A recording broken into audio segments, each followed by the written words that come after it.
सबसे पहले तो क्लासिफिकेशन पर आते हैं। सॉलिड स्टेट में सबसे इंपॉर्टेंट है क्लासिफिकेशन। सॉलिड का क्लासिफिकेशन कैसे किया गया है? तो सॉलिड का क्लासिफिकेशन जो है दो तरीके से करते हैं। एक तो होता है क्रिस्टलाइन सॉलिड और दूसरा कौन सा होता है? Amorphous solid. और इनके ऊपर डेफिनेटली आप लोगों को क्वेश्चन आएगा कि what is the difference between crystalline and amorphous.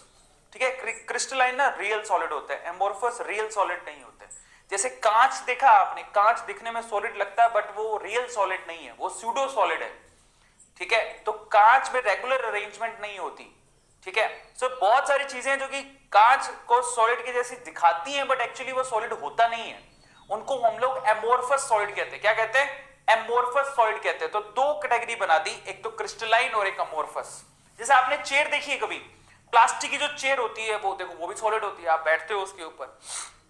लेकिन प्लास्टिक और प्लास्टिक के जो भी सामान होते हैं, जो चेयर होती है, प्लास्टिक का जो भी सामान बना होता है वो क्रिस्टलाइन सॉलिड यानी रियल सॉलिड नहीं होता, वो एमोर्फस सॉलिड होता है। अब ना व्हाट इज द लॉजिक, कैसे पता करें, तो मैं आपको समझाता हूं। देखिए, क्रिस्टलाइन सॉलिड की ना एक डेफिनेट शेप होती है।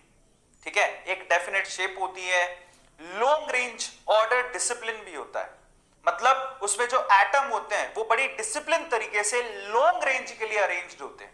जैसे कि यहां पर आपको दिखाई दे रहा है, देखो क्वार्ट्ज लॉन्ग रेंज के लिए डिसिप्लिन अरेंजमेंट होता है। ऐसे रहेगा तो कंटिन्यूसली यही चैन चलती जाएगी, टूटेगा नहीं कहीं भी। ये जो प्रोग्रेस हो रही है, ये जो एटम की अरेंजमेंट है एज इट इज ऐसी रहेगी लॉन्ग रन तक। समझ में आ रहा है? ये इनकी खास बात होती है क्रिस्टलाइन की। इसके अलावा उनका शार्प मेल्टिंग पॉइंट होता है। Now this point is really very important. अगर मैं बोलूं कि देखो नमक NaCl, उसका 800 डिग्री सेल्सियस मेल्टिंग पॉइंट है, तो वो 800 डिग्री सेल्सियस पे मेल्ट हो जाएगा पूरा। जब तक वो पूरा मेल्ट नहीं होता वो 800 डिग्री सेल्सियस ही रहेगा। उसका एक शार्प मेल्टिंग पॉइंट होता है। तो क्रिस्टलाइन सॉलिड का शार्प मेल्टिंग पॉइंट होता है। एक शार्प मेल्टिंग पॉइंट पर वो क्या होते हैं? यस, क्या हो जाते हैं? मेल्ट हो जाते हैं। और इनकी जो शार्प एज होती है वो भी शार्प होती है। कट करते पर आपको बहुत ज्यादा शार्प एज मिलेगी उनकी, जैसे कि आपको दिखाई दे रहा है सब लोग। जब आप इसको कट करोगे ना तो शार्प एज मिलेगा आपको। ये एमोर्फस के लिए नहीं, पहले क्रिस्टलाइन की डिस्कशन कर रहे हैं तो क्रिस्टलाइन के लिए आपको दिखाया, इनकी बहुत ही शार्प एज आपको दिखाई देती है। तो ये क्रिस्टलाइन की खास बात होती है। और ये सारे के सारे कैसे होते हैं? एनाइसोट्रॉपिक होते हैं नेचर में, एनाइसोट्रॉपिक नेचर में होते हैं। Now what is the meaning of anisotropic? मतलब अलग अलग डायरेक्शन में अलग अलग प्रॉपर्टीज देखने को मिलेंगी। मजे की बात देखो, इनके रेगुलर और एकदम डेफिनेट अरेंजमेंट होती है एटम की, फिर भी अलग अलग डायरेक्शन में आपको अलग अलग, जैसे कि अगर आप कोई लाइट को इंसिडेंट करवाते हो तो इनकी जो इंडेक्स होती है वो अलग अलग होती है।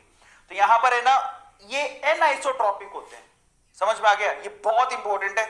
अब ये सवाल काफी बार पूछा जाता है, क्रिस्टलाइन सॉलिड एनाइसोट्रॉपिक होते हैं जबकि एमोर्फस सॉलिड आइसोट्रॉपिक होते हैं। तो ये पहली चीज याद रखो, क्रिस्टलाइन सॉलिड डेफिनेट शेप की होती है, लॉन्ग रेंज ऑर्डर होता है, शार्प मेल्टिंग पॉइंट होता है। अगर आप उनको काटने जाओगे तो उनकी शार्प एजेस मिलेंगी। और ये एनाइसोट्रॉपिक होते हैं। एनाइसोट्रॉपिक का मतलब होता है अलग अलग डायरेक्शन में अलग अलग इनकी क्वालिटीज मिलेंगी। जैसे वो जो इंडेक्स बोलते हैं, फिजिक्स में पढ़ते हो ना आप लोग, रेफरल इंडेक्स एंड ऑल, वो सारी डिफरेंट डिफरेंट डायरेक्शन में डिफरेंट डिफरेंट मिलती है।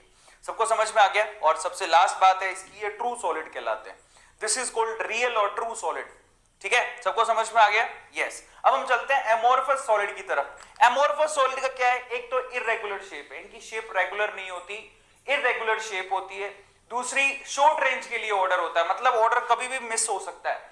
ये ज्यादा लंबे टाइम तक एटम डिसिप्लिन को फॉलो नहीं करते, कभी भी वो तोड़ सकते हैं। अगर आप इस स्ट्रक्चर को देखो, यहां पर पूरा डिसिप्लिन टूट चुका है, तो रेगुलर अरेंजमेंट नहीं होती यहां पर एटम्स की। इसके अलावा इनका मेल्टिंग पॉइंट शार्प नहीं होता, इनका मेल्टिंग पॉइंट एक्चुअली कैसा होता है? लॉन्ग रेंज में। मतलब अगर मैं बोलूं कि प्लास्टिक 1000 डिग्री सेल्सियस पे मेल्ट हो रहा है, तो वो 1000 डिग्री सेल्सियस पे मेल्ट होना शुरू होगा, है ना, और वो धीरे धीरे करके 1200-1300 डिग्री सेल्सियस तक पूरा मेल्ट होगा। ये इनकी खास बात है, लॉन्ग रेंज होती है मेल्टिंग पॉइंट की, एक शार्प मेल्टिंग पॉइंट इनका नहीं होता।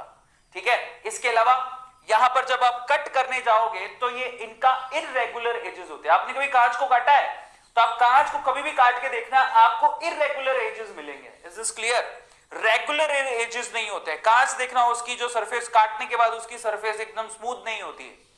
तो ये जब आपको ऐसा देखने को मिले तो इसका मतलब वो एमोर्फस सॉलिड है, एमोर्फस की बात कर रहे हैं। इसके अलावा ये नेचर में आइसोट्रॉपिक होते हैं। आइसोट्रॉपिक का क्या मतलब है?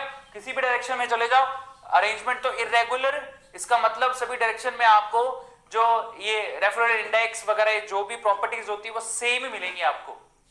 तो ये क्या होते हैं, आइसोट्रॉपिक होते हैं, और इनको हम लोग क्या कहते हैं, सूडो सॉलिड भी कहते हैं, और इनको सुपर कूल्ड लिक्विड भी कहते हैं, जैसे एग्जांपल के तौर पे ग्लास। तो आपको ये किस किस को 1 2 3 4 5 6 के 6 पॉइंट याद हो गए। Just write down chat section किस किस को 6 के 6 पॉइंट याद हो गए।